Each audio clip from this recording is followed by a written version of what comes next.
Guys, j'espère que vous allez bien. Bienvenue chez La Doua. It's about everything.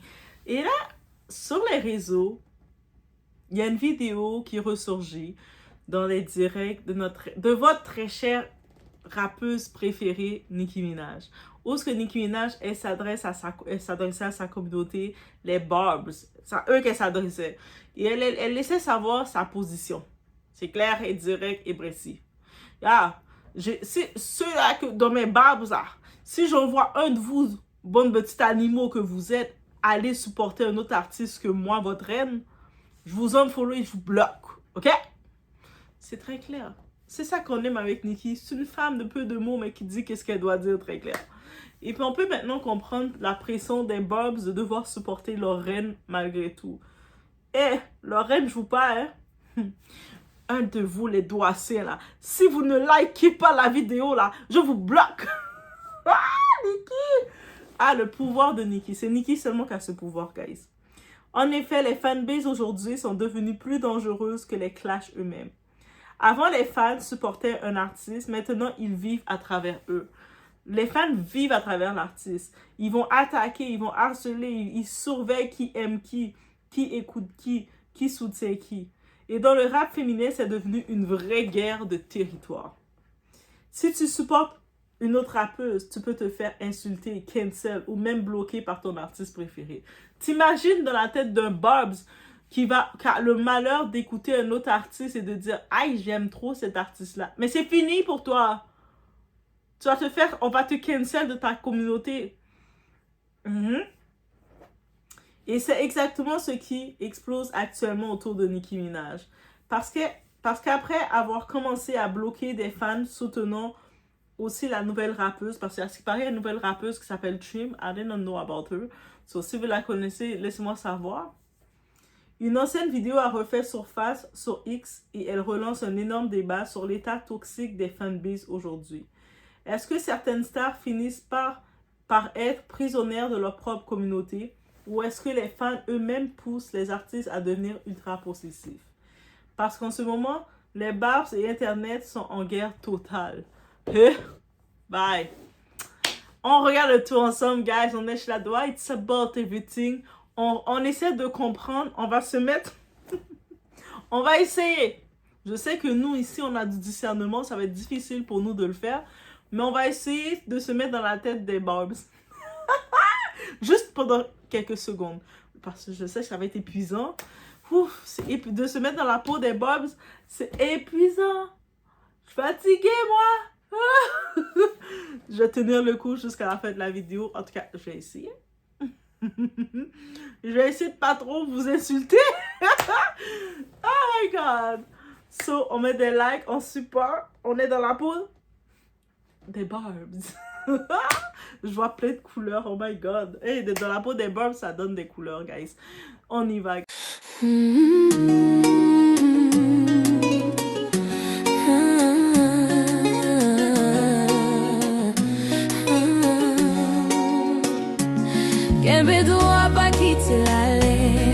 question que j'ai envie de me poser, mais c'est à quel moment une légende du rap, votre légende du rap, devient prisonnière de son propre trône?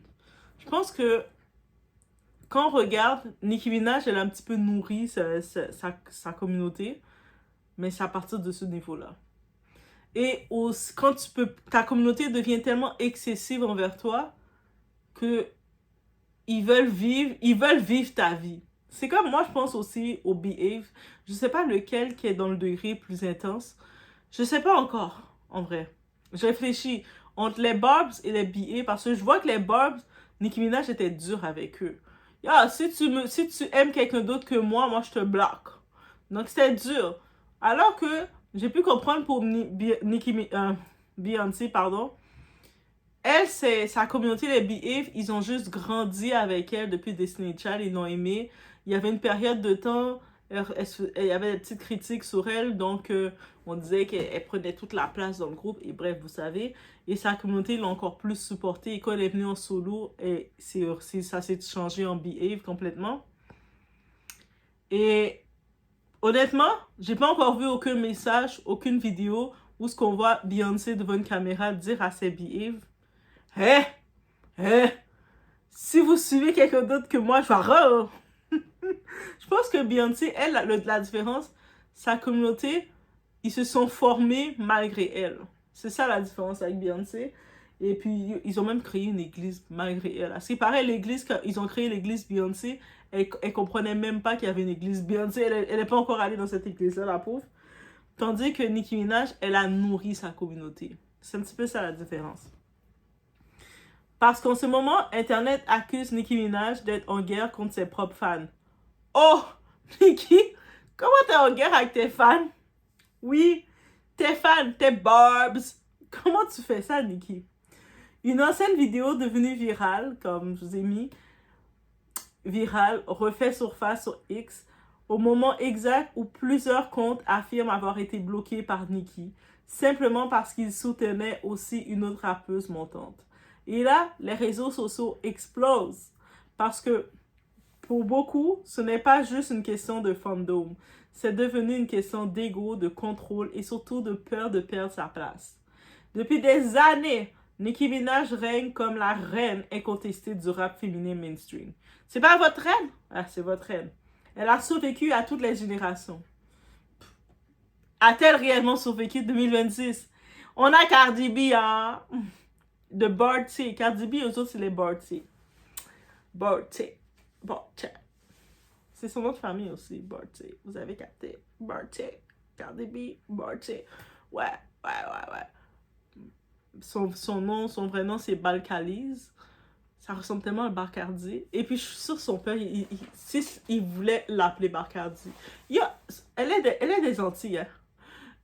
Vous savez, des fois, les parents, quand ils cherchent un nom pour son enfant, il va s'inspirer de ce qu'il pense aimer. Sa petite soeur s'appelle Hennessy. Elle vous voit un père. Bref, voilà. Donc, elle a failli s'appeler Bacardi. Je pense que la mère de Cardi B, après un certain temps, elle a mis son pied sur la table et elle a fait « Non, pas Bacardi! » Au-delà de ça, il y en a eu du Megan Thee Stallion, du Lato. Lato a dit qu'elle prend sa retraite déjà. Elle accouche, elle prend sa retraite, bref. Vous avez eu du Ice Spice, mais est-ce que c'était une menace réellement? Et maintenant, une nouvelle vague arrive encore. Et c'est ça le but. Il y a de nouveaux qui arrivent. Mais ce qui choque aujourd'hui, ce n'est pas qu'elle soit en compétition. Le rap est une compétition de base. Ce qui dérange les gens, c'est cette impression qu'elle ne supporte plus que ses propres fans regardent ailleurs. Dans la vidéo qui tourne partout, on voit une fan expliquer qu'elle a été bloquée après avoir soutenu une autre artiste. Oh! Mais attends, c'est quoi le problème de la fan d'aller supporter une autre artiste alors que tu sais que t'es dans les Barbs? Tu sais le contrat des Barbs que vous avez signé avec votre sang. Et les Barbs, venez me raconter quand vous avez ouvert votre sang, votre plaie, puis vous avez signé le contrat que vous devez supporter personne d'autre. Et c'est pire qu'une secte, ça. Nicki Minaj me fait peur. Et honnêtement, ça donne une image très différente de la Nicki dominante et intouchable que le public connaissait. Parce qu'une femme vraiment au sommet est-elle censée se sentir menacée par une nouvelle venue? C'est la question que tout le monde se pose. Et soyons honnêtes 2 secondes. Le problème avec certaines superstars qui restent trop longtemps au sommet, c'est qu'elles commencent à confondre admiration et possession. Les fans deviennent presque des soldats. Tu dois choisir un camp. Tu dois défendre la reine. Tu ne peux pas applaudir quelqu'un d'autre. Et ça, les gens commencent à s'en fatiguer. Les gens sont fatigués des Barbs. C'est ça qui arrive. C'est pour ça que les Barbs essaient de se diversifier. Surtout que Nicki commence à faire des choses bizarres parce qu'on la voit très collée dans la politique. Je ne sais pas si elle veut poser sa candidature, mais bref. Surtout que la nouvelle génération fonctionne différemment. Aujourd'hui, les fans écoutent plusieurs artistes à la fois.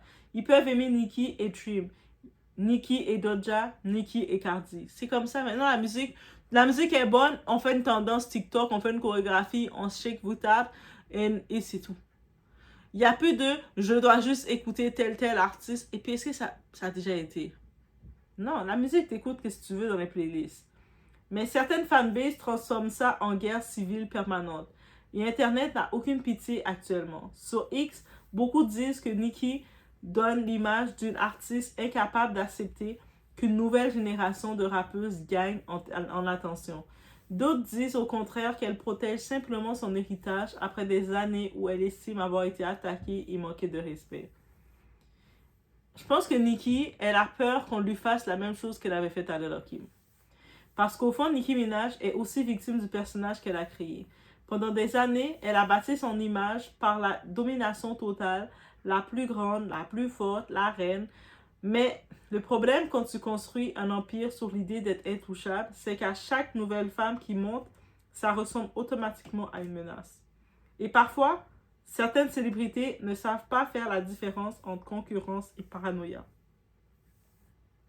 Le plus ironique dans tout ça, Nicki a déjà été cette nouvelle fille que l'industrie regardait de travers. Elle sait exactement ce que ça fait d'arriver dans un milieu fermé où les enseignes veulent protéger leur place. Et aujourd'hui, beaucoup disent qu'elle devient exactement ce qu'elle dénonçait autrefois. Parce qu'elle avait dénoncé.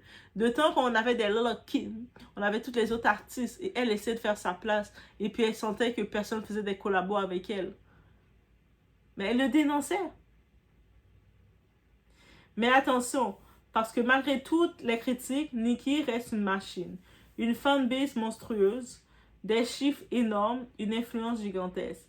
Le problème n'est donc pas sa carrière. Le problème, c'est son image émotionnelle. On le voit, on sait que Nicki est émotionnelle. Nicki, c'est une femme très émotionnelle, c'est pas un problème. Doa est une femme hypersensible, donc je peux sympathiser, avoir de l'empathie pour Nicki qui est émotionnelle. Donc Nicki, quand dans ses émotions, elle a quelque chose, tout va sortir comme ça doit sortir. Ça peut sortir tout croche sur le coup, mais quand on regarde, c'était sorti comme ça devait sortir. Voilà. Car plus elle répond, plus elle bloque, plus elle réagit, plus les gens ont l'impression que certaines nouvelles artistes vivent gratuitement dans sa tête. Et sur Internet, paraître affecté est souvent pire que perdre réellement. Parce qu'aujourd'hui, les réseaux ne récompensent pas seulement le talent, ils récompensent l'attitude, le détachement, l'énergie de quelqu'un qui sait qu'il n'a plus rien à prouver. Et actuellement, beaucoup pensent que Nicki agit comme quelqu'un qui essaie encore de défendre son royaume contre des ennemis invisibles. Mais en commentaire, laissez-moi savoir, est-ce que Nicki protège simplement son héritage ou est-ce qu'elle devient trop possessive et insécure face à la nouvelle génération du rap féminin? Au final, cette histoire dépasse largement Nicki Minaj parce qu'aujourd'hui, beaucoup de fanbases ne veulent plus simplement soutenir un artiste, elles veulent contrôler la conversation entière. Tu dois choisir un camp. Tu dois détester les hops. Tu dois prouver ta loyauté en permanence. Et le plus fou, c'est que ce genre de dynamique finit souvent par étouffer les artistes eux-mêmes. Ça bloque les artistes même. Dans l'industrie, il y a même d'autres artistes qui vont même pas vouloir trop toucher ou frôler d'autres artistes à cause de sa communauté. Et c'est ça qui arrive à Nicki. Même les journalistes, plus personne parle trop d'elle. Il a blacklist un peu, mais c'est à cause de sa communauté. Je me rappelle, il y avait une fois, ils avaient voulu faire, sa communauté, les Bobs, avaient voulu faire une histoire avec qui? Janet Jackson. Oui, Janet Jackson aux États-Unis qu'on appelle bébé Jackson. On appelle de America Sweetheart. La petite fille, l'Amérique a vu Janet Jackson grandir qui a jamais été publiquement dans le Congo, dans le clash avec personne. Pourquoi sa communauté a voulu blast Janet Jackson? Parce que Janet Jackson avait osé sur ses réseaux publier un gros manteau doudoune, une grosse doudoune blanche qu'elle portait. Je sais pas, elle avait envie de porter sa doudoune blanche et puis c'était mignon. Sa communauté, on dit qu'elle faisait de l'ombre à leur reine Nicki. Janet, qui fait pas du rap. Janet, pardon. Bref. Et puis Janet, quand on a vu... Et puis Nicki, pas un moment, elle a parlé à sa communauté, ses bulldogs, pour leur dire hey, calmez-vous là. Laissez Janet tranquille. Mais tous ces artistes-là, là, quand ils voient la communauté toxique de Nicki, et puis Nicki, elle est nourrie de façon toxique, ils s'éloignent de Nicki et de sa communauté. Sa communauté, c'est des gens. Ils ne peuvent pas s'éloigner de vous, le peuple. Ils ne vous connaissent pas. Donc, c'est de Nicki qui vont s'éloigner.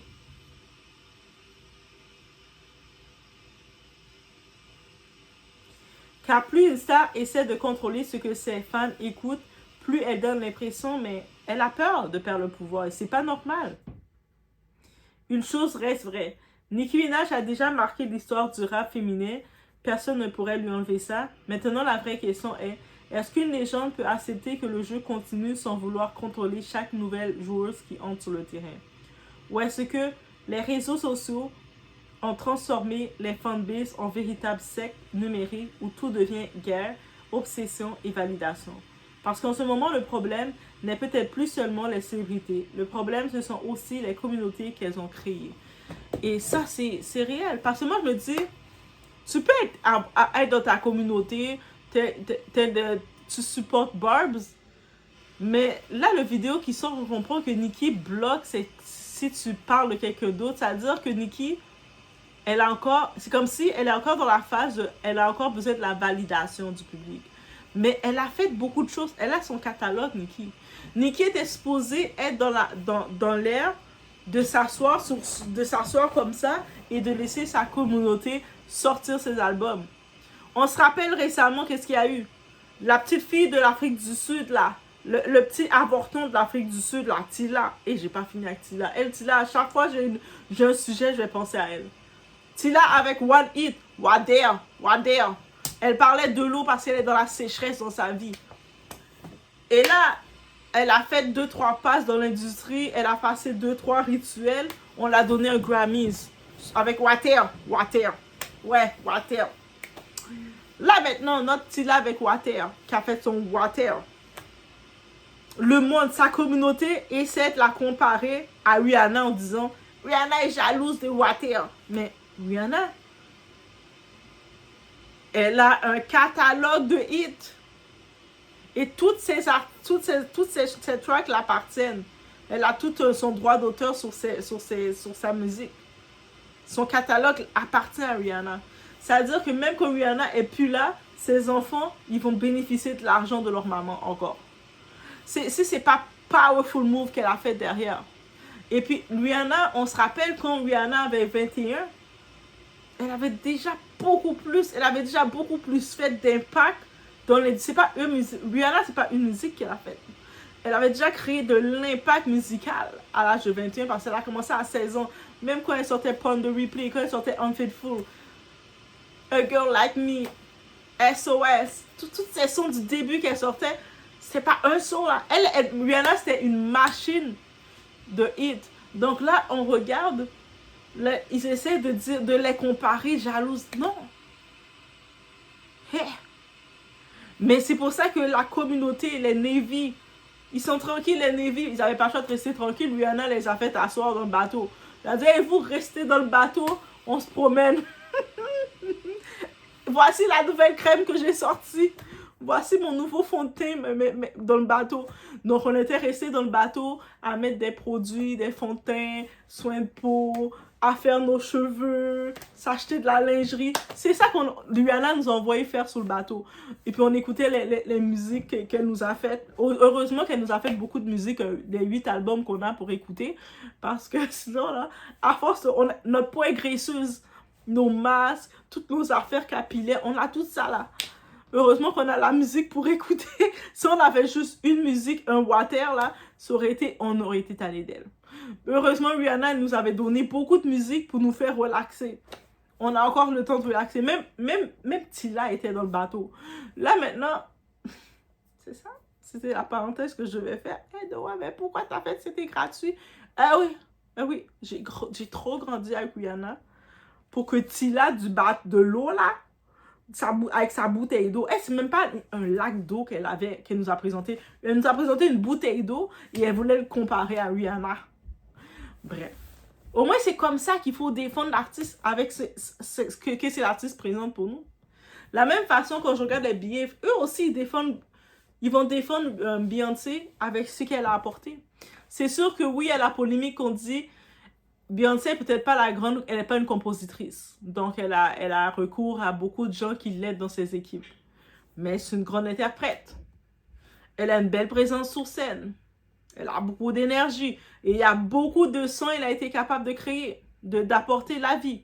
Parce que c'est beau d'avoir une équipe qui écrit les paroles pour toi, mais si tu n'es pas capable d'amener l'émotion, ton son ne va pas passer. C'est la réalité. Donc, au moins, les Behave peuvent défendre ça. Les Halo, les chansons de Beyoncé qui sortent Dangerously in Love, Mais son premier album solo, je pense que c'est vraiment elle qui écrivait plus. C'est sûr, avec le temps, pour évoluer, elle a eu recours à beaucoup d'équipes. Je sais, The Dream, c'est un de ses collaborateurs préférés. The Dream, vous savez, c'est lui le premier mari de Christina Milian. Christina Milian, qui est la femme actuelle de Matt Pokora. On a fait le lien. Mais The Dream, il est très proche de Beyoncé. C'est un de ses très bons amis. En plus, c'est un producteur qui écrit aussi pour elle. Ils sont invités l'un, ils sont proches l'un de l'autre, mais proches de façon amicale, mais c'est un très bon collaborateur. Mais oui, mais au moins sa communauté peut défendre le travail de Beyoncé. C'est-à-dire que quand tu as une fanbase, et tellement que tu n'arrives pas, que tu n'aimes pas ton artiste, que tu peux même pas défendre ton artiste, tu es obligé d'attaquer les autres, ça devient redondant.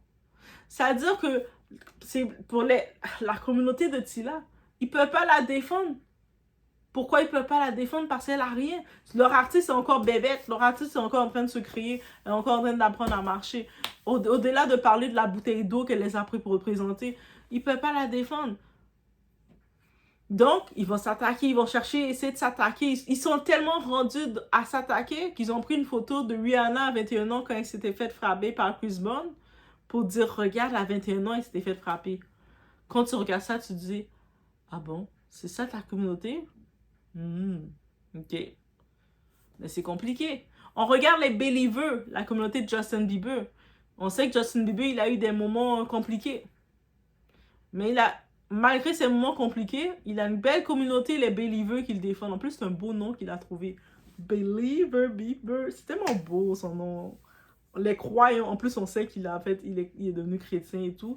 Believer, les croyants. Tu sais, Justin Bieber est inspiré. Même si récemment, Justin Bieber, je donne une petite tape. J'ai pas l'habitude de taper beaucoup sur Justin Bieber, malgré des fois, il a besoin de se faire taper sur les doigts.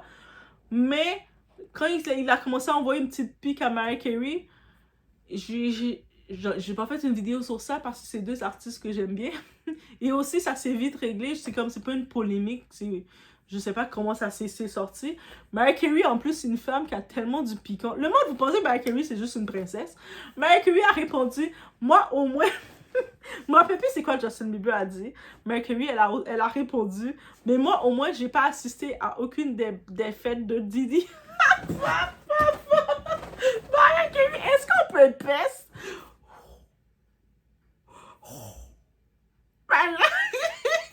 Mais elle a toujours été peste, Mariah. On se rappelle, Mariah Carey, elle avait sorti avec... elle avait eu une amourette avec le rappeur Eminem. Et ça n'a pas fonctionné. Et là, Eminem, pour se venger d'elle, parce que je pense qu'Eminem l'avait vraiment aimé, il avait menacé de sortir les audios. Parce que Mariah Carey disait, hey, Mariah Carey est mauvaise, hein? Elle est mauvaise aussi. Mauvaise de la bonne façon. Elle, c'est une princesse, Mariah Carey. Elle avait dit, quand Eminem avait dit, ouais, j'ai été avec Mariah Carey, on a été ensemble, Mariah Carey a dit, non, j'ai jamais été avec lui, moi. Moi, je le connais même pas. Est-ce qu'on peut dire qu'on connaît pas quelqu'un? Elle a dit, moi, je connais même pas cet homme-là. Je sais même pas c'est qui. En plus, vous savez quand Mariah Carey fait ses entrevues, elle répond, elle est comme, I don't know him. Who is? Eminem a été fâché. Et Eminem avait menacé de sortir les audios, les messages vocaux, où ce qu'elle avait laissé des petits messages, des chéris, des nénénés. Elle m'a accueilli, a juste dit, t'inquiète, ose juste faire quoi que ce soit, même un A de moi.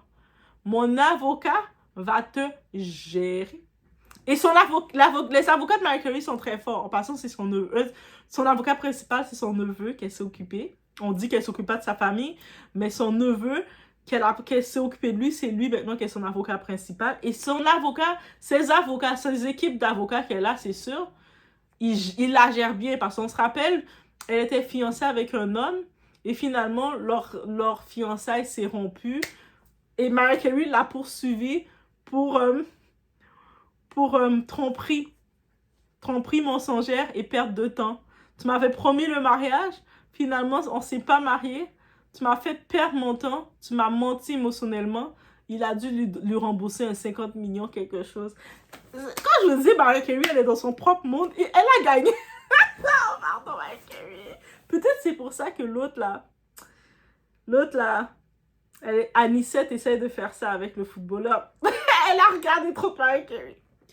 Et puis on sait, oui, je voulais parler de Mariah Carey encore. On sait que quand Eminem, avec l'histoire d'Eminem, elle a répondu, elle a réglé le problème. Elle a fait la vidéo Obsessed.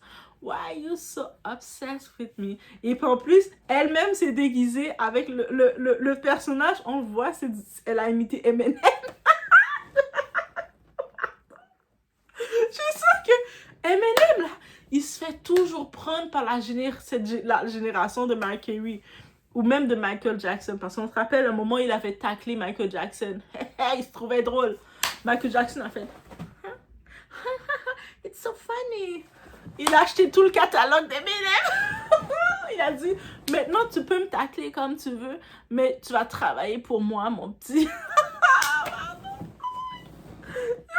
Ça s'appelle les boss moves.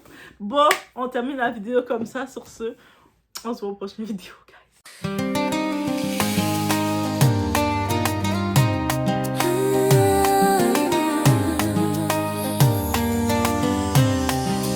Haïti, relève-toi, n'a pas minimise. Même dans le groupe, c'est le feu est en nous. Brésil en face, Maroc en vision. Écosse devant, les mêmes vibrations. Nous se pitié, des salives.